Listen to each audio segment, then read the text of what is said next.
akan menjelaskan tentang materi bab 1, yaitu kasus-kasus pelanggaran hak dan pengingkaran kewajiban warga negara Indonesia. 1. Sikap egois dan mementingkan diri sendiri. Egoisme merupakan motivasi untuk mempertahankan dan meningkatkan pandangan yang hanya menguntungkan diri sendiri. Egoisme berarti menempatkan diri di tengah satu tujuan serta tidak peduli dengan penderitaan orang lain, termasuk yang dicintainya atau yang dianggap sebagai teman dekat. Dia terus berusaha mendapatkan hak hingga sengaja melanggar hak orang lain. Perilaku seperti ini bisa terjadi di lingkungan rumah, sekolah, dan masyarakat. 2. Kesadaran berbangsa dan bernegara yang rendah.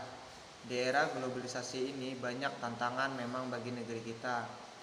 Hal ini bisa kita lihat dari berbagai daerah yang sering bergejolak, diantaranya tawuran antar warga, perkelahian pelajar, ketidakpuasan terhadap hasil pilkada, perebutan lahan pertanian maupun tambang, dan lain-lain. Kesadaran berbangsa dan bernegara mempunyai makna bahwa individu yang hidup dan terikat dalam kaidah dan naungan di bawah Negara Kesatuan Republik Indonesia harus mempunyai sikap dan perilaku diri yang tumbuh dari kemauan diri, yang dilandasi keikhlasan, kerelaan, bertindak demi kebaikan bangsa dan negara Indonesia. 3. Tidak toleran. Sikap tidak toleran berarti suatu sikap tidak memperlihatkan adanya saling menghormati dan menghargai antar kelompok atau antar individu perseorangan, baik itu dalam masyarakat ataupun dalam lingkup yang lain. Diskriminasi muncul ketika sikap toleran tidak terjadi. 4. Penyalahgunaan kekuasaan. Penyimpangan dalam jabatan adalah salah satu tindakan yang melanggar hukum.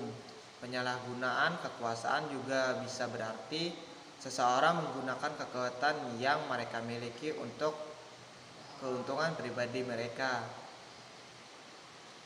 Berikut ini beberapa contoh pelanggaran hak warga negara menurut undang-undang, yaitu sebagai berikut. 1. Penangkapan dan penahanan seseorang demi menjaga stabilitas tanpa berdasarkan hukum. 2. Penerapan budaya kekerasan untuk menindak warga masyarakat yang dianggap ekstrim dan dinilai oleh pemerintah mengganggu stabilitas keamanan yang akan membahayakan kelangsungan pembangunan. 3. Pembungkaman kebebasan pers dengan cara pencabutan SIUPP, Surat Izin Usaha Penerbitan Pers, khususnya terhadap pers yang dinilai mengkritisi kebijakan pemerintah dengan alasan mengganggu stabilitas keamanan. 4. Menimbulkan rasa ketakutan di masyarakat luas terhadap pemerintah karena takut dicurigai sebagai oknum pengganggu stabilitas atau oposan pemerintah ekstrim. Hilangnya rasa aman ini merupakan salah satu bentuk pelanggaran hak asasi warga negara. 5. Pembatasan hak berserikat dan berkumpul, serta menyatakan pendapat karena dikhawatirkan akan menjadi oposan golongan oposisi terhadap pemerintah. Sekian materi dari saya. Wassalamualaikum warahmatullahi wabarakatuh.